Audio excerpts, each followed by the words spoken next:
Apakah channel kalian ingin berkembang dan cepat direkomendasikan oleh YouTube? Nah, cocok banget. Di video kali ini saya akan berbagi lewat tutorial cara setting channel YouTube agar video ataupun channel kalian bisa cepat berkembang. Nah, tentunya ada beberapa langkah yang harus kita aktifkan dan terapkan. Nah, sebelum lanjut tutorialnya, silakan subscribe channel ini dan tinggalkan komentar pada video ini. Dan saya sedang mengadakan promosi channel secara gratis. Bila channel kalian ingin dipromosikan, silakan komentar yang baik pada video ini. Dan bila kalian ingin bergabung berlangganan di Mata Lentera, silakan pilih yang difavoritkan. Ketika channel kalian ingin cepat dipromosikan, silakan kalian bisa berlangganan free promosi 1, 2, ataupun 3. Nah, di sini saya akan mempromosikan channel serta video kalian agar cepat mendapatkan subscribe ataupun penayangan lebih banyak. Tetapi harus didasari dengan rasa ikhlas. Oke, tanpa menunggu waktu lama, kita lanjut saja masuk ke tutorialnya. Cara setting channel YouTube agar cepat dikenal algoritma. Nah, pertama-tama di sini kita masuk saja ke aplikasi yaitu Chrome. Ketika kalian sudah masuk ke aplikasi Chrome, nanti tampilannya akan seperti ini. Silakan kalian telusuri dengan ketik yaitu YouTube Studio Desktop Login. Nanti tampilannya seperti ini. Di sini kita perhatikan ada login dan kita tekan. Dan kita tunggu untuk memprosesnya. Ketika pemrosesan sudah selesai, nanti tampilannya akan seperti ini dan kita perhatikan di pojok sebelah kiri bawah ada tombol icon gerigi, kita tekan. Nah, di sini ada beberapa langkah yang harus kita terapkan dan kita aktifkan. Yang pertama yaitu umum, unit the value. Di sini ada mata uang. Saya menggunakan dengan mata uang yaitu rupiah Indonesia. Tahap selanjutnya di sini ada channel, kita tekan. Untuk masuk info dasar di sini ada negara domisili. Saya menggunakan negara domisili yaitu Indonesia. Ketika channel kalian ingin ditargetkan ke luar negeri, silakan kalian pilih negara yang diinginkan. Kita bisa menekan seperti ini. Di sini ada beberapa pilihan dari negara tersebut yang kita inginkan. Misalkan mau di Inggris Raya ataupun di Hong Kong ataupun di India, silakan pilih negara tersebut. Nah, di sini saya tidak akan merubahnya, tetap negara domisili yaitu Indonesia.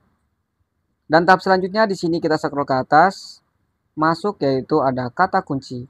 Nah, kata kunci ini yaitu kata kunci channel, bukan kata kunci video. Silakan kalian mencari atau membuat kata kunci yang tepat pada channel kalian. Misalkan channel kalian itu tentang memasak, berarti kalian harus menyesuaikan dari channel kalian. Kata kunci tersebut berarti memasak. Nah, berhubung channel saya itu tentang tutorial, jadi saya pembahasan tentang tutorial. Seperti ini.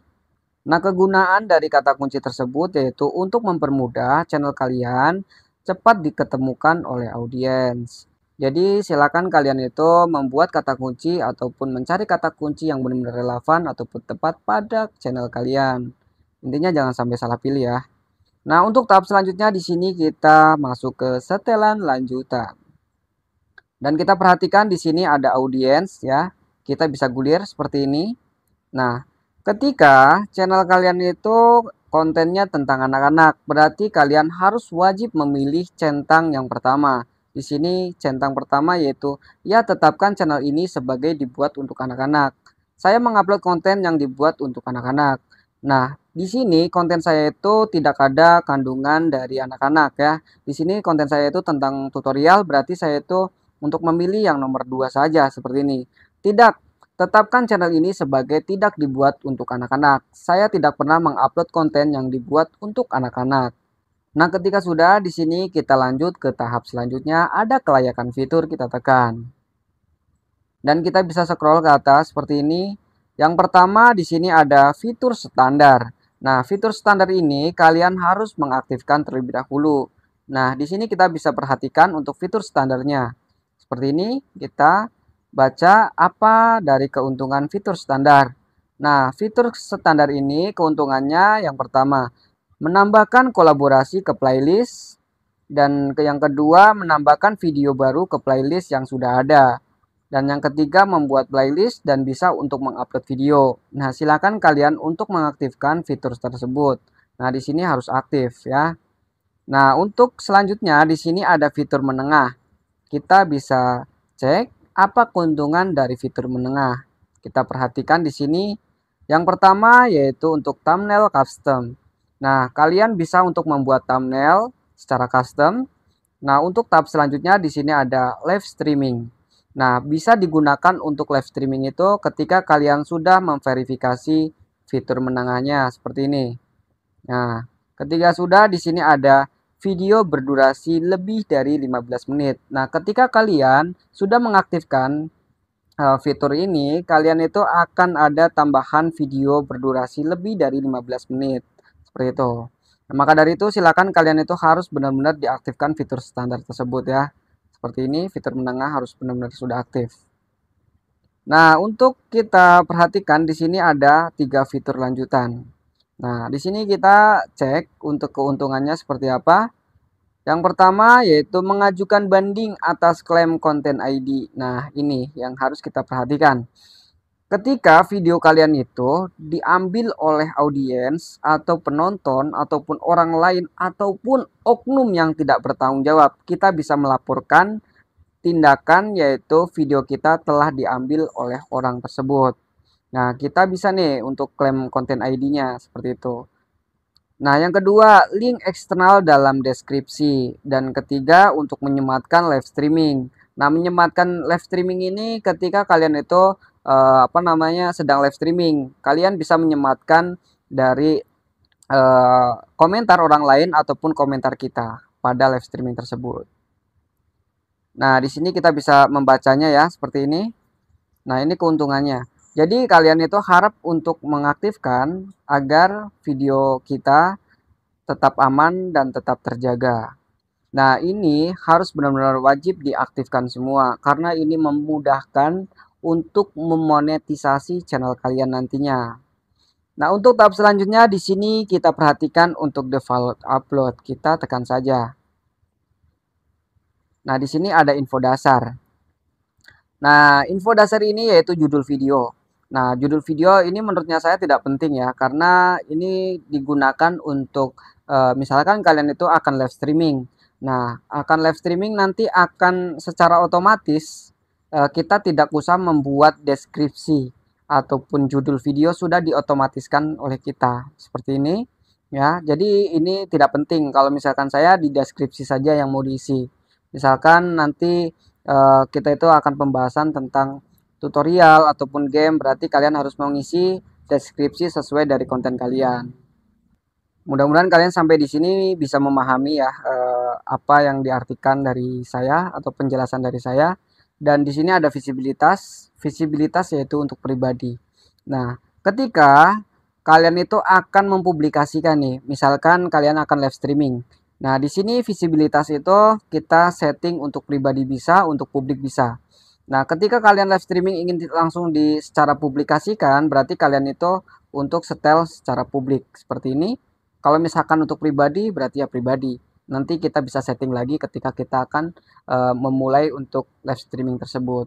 Nah, kita lanjut di sini ada tag. Nah, tag ini yang dimaksud dari tag kata kunci video. Nah, berarti live streaming itu sama saja dengan video ataupun konten kita. Silakan kalian mengisi atau membuat kata kunci yang tepat pada video kalian. Nah, kita lanjut di sini untuk setelan lanjutan kita tekan. Nah, di sini kita perhatikan ada segmen otomatis, kita gulir saja ke atas. Nah, di sini saya untuk mencentang izinkan segmen otomatis dan momen yang penting. Nah, saya pilih untuk dicentang saja seperti ini. Dan kita lanjut ada lisensi. Nah, saya untuk memilih yaitu lisensi YouTube standar seperti ini. Nah, di sini ada keterangan ya. Di sini kan ada lisensi YouTube standar dan ada Creative Commons. Saya memilihnya lisensi YouTube standar saja seperti ini. Dan kita lanjut masuk ke kategori. Kita tekan saja seperti ini. Silakan kalian pilih kategori yang tepat pada konten kalian. Misalkan konten kalian itu tentang hewan, berarti kalian itu harus memilih kategori yang tepat pada video kalian. Nah, misalkan konten kalian itu tentang game, berarti kalian harus memilih dengan kategori game. Seperti ini. Nah, saya akan mencontohkan dengan channel saya berarti cara dan gaya seperti ini. Dan kita masuk ke tahap selanjutnya, kita gulir ke atas. Di sini ada bahasa dan sertifikasi teks. Nah, untuk bahasa video saya menggunakan dengan bahasa Indonesia saja seperti ini. Dan untuk sertifikasi teks di sini kita bisa untuk tekan saja. Ada beberapa pilihan. Di sini saya untuk memilih konten ini tidak pernah ditayangkan di televisi di Amerika Serikat seperti ini. Nah, ketika sudah kita tahap selanjutnya kita gulir Untuk bahasa judul deskripsi saya menggunakan dengan bahasa Indonesia saja seperti ini. Kita bisa gulir saja ke atas. Nah, di sini ada komentar. Untuk komentar saya untuk mengaktifkan saja. Dan moderasi saya pilih untuk standar. Nah, seperti ini ada beberapa pilihan ya, tetapi saya untuk memilih yang standar. Seperti ini. Ketika sudah, di sini ada tunjukkan jumlah penonton yang menyukai video ini. Saya untuk dicentang saja. Nah, ini adalah settingan dasar dan beberapa langkah yang harus kita terapkan dan kita aktifkan agar channel kita cepat direkomendasikan oleh sistem YouTube dan cepat dikenal oleh algoritma. Oke, begitu saja. Mudah-mudahan tutorial dari Mata Lentera bermanfaat buat kalian. Ketika tutorial ini bermanfaat, silakan support dengan cara like, share, komen, dan subscribe supaya channel Mata Lentera makin berkembang. Oke, kita jumpa lagi di next videonya. Terima kasih. Bye-bye.